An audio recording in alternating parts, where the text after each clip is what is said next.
sebelum nanti kuasa hukum. Ya, Assalamualaikum warahmatullahi wabarakatuh. Salam. Jadi ada satu hal yang tadi juga disampaikan adalah peran Dewan Perwakilan Daerah ya.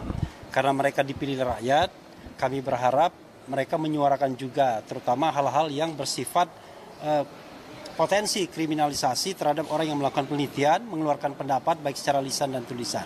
Karena hal itu dijamin oleh konstitusi. Itu satu hal. Nah, yang kedua, kita sampaikan juga dari semua alasan-alasan konstitusional untuk memakzulkan Gibran Rakabuming Raka, maka disampaikan dari semua klaster atau 3 klaster itu masuk semua.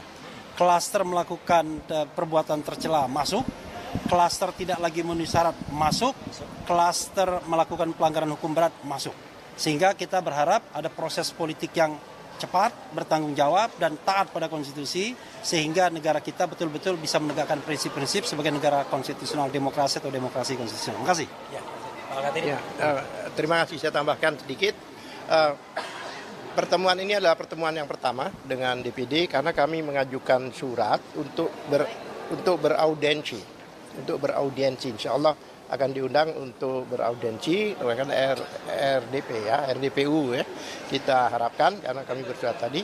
Dan ini yang kedua, sebenarnya kami sudah diterima oleh salah satu fraksi, dalam hal ini fraksi PKS pada waktu itu. Kemudian sekarang ini adalah DPD, wakil ketua sendiri yang menerima kami. Dan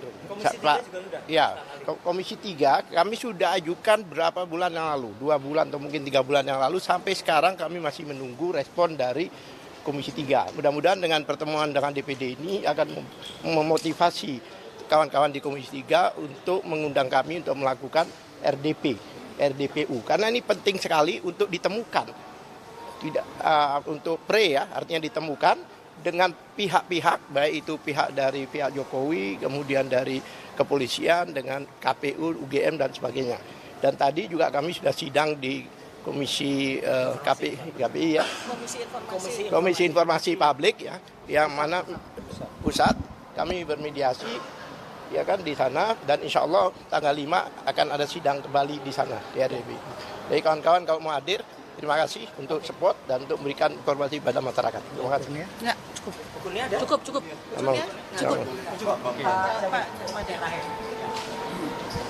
Baik, selamat sore rekan-rekan sekalian.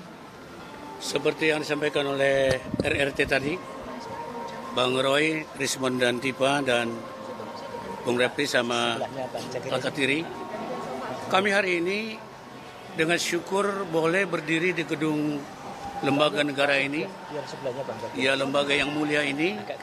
Tentu kami selaku tim advokasi dari RRT ini menyampaikan bersyukur ya, berterima kasih kepada Wakil Ketua DPD khususnya Pak Tamzil Pak Dinrung yang sangat ramah, mungkin kurang lebih 3 jam lebih ya.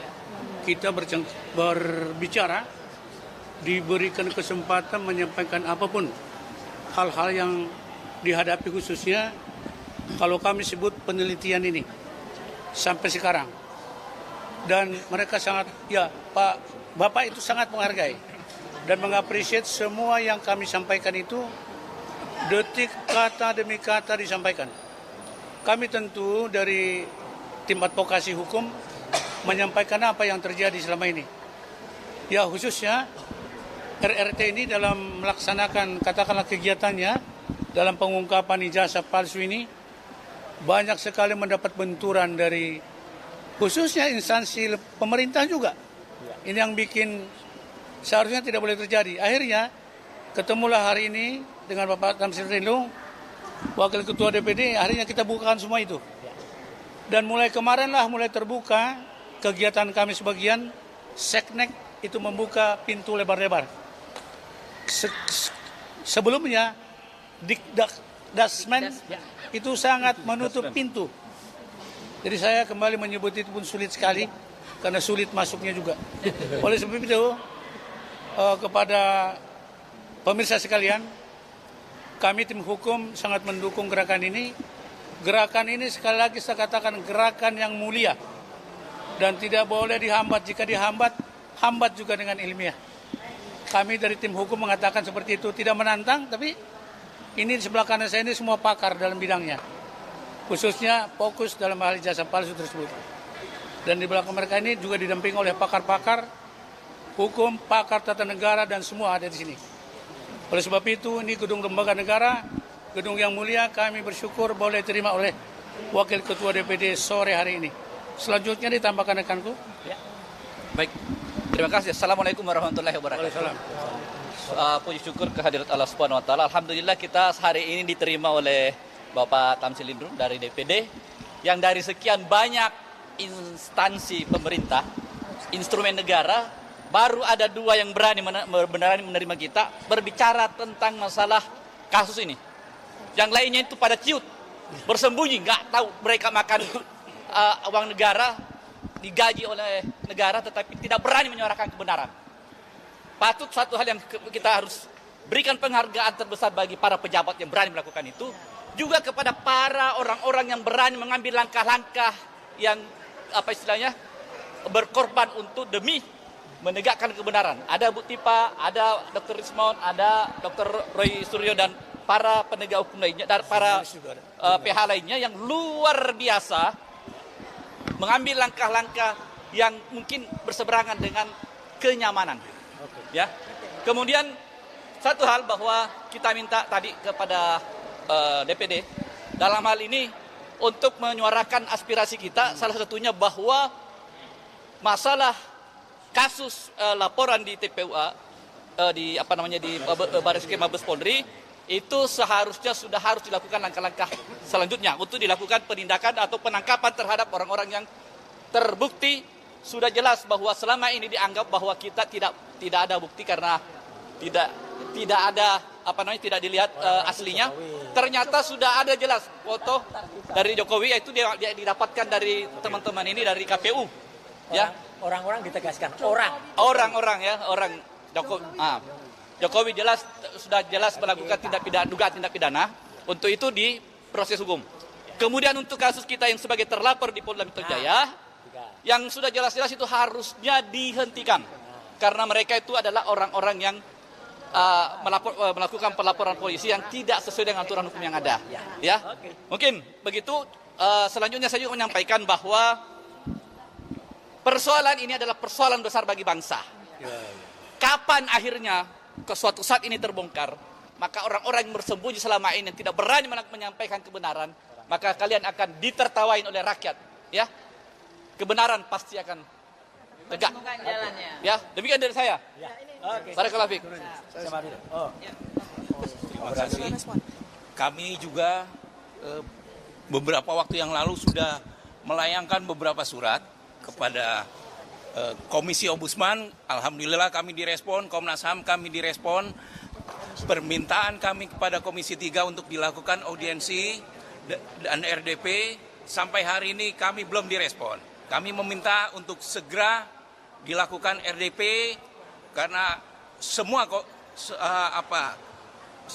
instansi yang terkait sudah merespon kami, juga kepada Komisi 10, Komisi Pendidikan, di mana yang dikritisi saat ini adalah kualitas pendidikan, terutama terkait dengan ijazah Presiden masa lampau dan Wakil Presiden saat ini.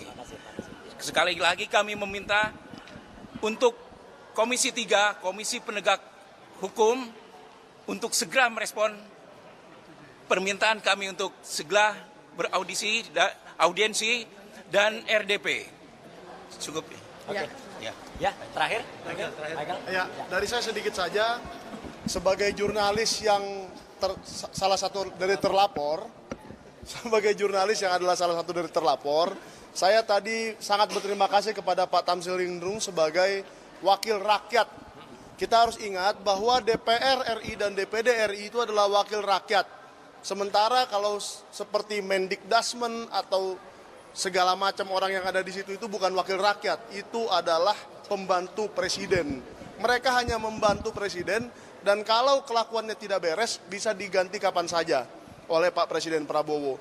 Nah, yang kita lihat di sini sangat baik bahwa kita diterima dengan baik, diajak berdialog dengan baik, tidak seperti di Kemendikdasmen yang langsung memasang pagar betis 50 orang, di mana kita tidak boleh masuk, apalagi seorang jurnalis tidak boleh masuk dan tidak boleh tahu apa yang mereka bicarakan di dalam itu adalah sebuah pelanggaran yang menginjak-injak Undang-Undang Pers nomor 40 tahun 99. Maka saya menghimbau kepada kawan-kawan kita di kementerian-kementerian janganlah melakukan hal-hal seperti itu. Dan yang kedua, saya juga menghimbau kepada bapak-bapak di Dewan Perwakilan Rakyat, di Komisi 3 dan Komisi 10 juga, bagian pendidikan, untuk buat apa kita takut atau bukan takut ya, untuk apa kita ragu. Ayo buka pintu, ayo buka dialog, supaya kita tahu apa yang sebenarnya, supaya rakyat tahu apa yang sebenarnya, karena kami sudah banyak mengumpulkan data dan rakyat berhak tahu melalui telinga Anda. Oke. Sekian. Ya. Oke, terima kasih ya teman-teman. Selamat sore. Assalamualaikum. Sudah.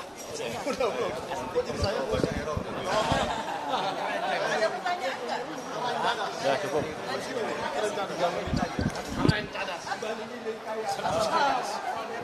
Asam sulfat.